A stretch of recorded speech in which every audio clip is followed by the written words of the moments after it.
I simplified my IKEA living room. Now it fits entirely in this bag. It only takes 5 steps. Let's dive into it. Step number 1. Outline the surface of the living room. For this, I used a rug. I chose TIPHEDE.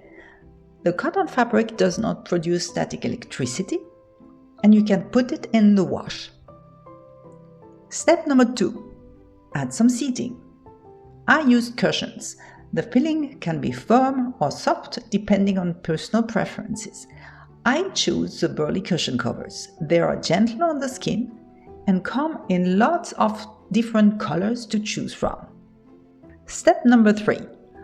Add a surface, but not a bulky coffee table. A light foldable tray is perfect. I chose the RESGODS bamboo tray for its warm Japandi style.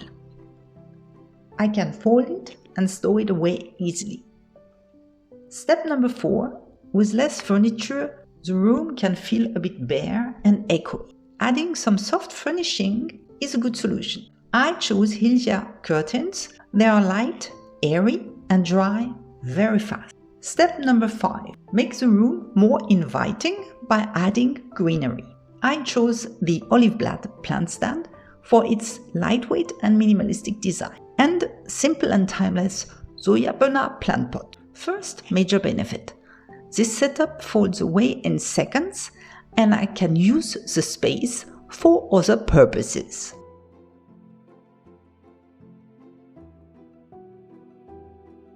Second major benefit. Cleaning the room gets much faster. After 2 years, there are 3 unexpected outcomes. This setup improved my mobility. I don't miss my couch. And surprisingly, going furniture-free doesn't necessarily mean giving up IKEA.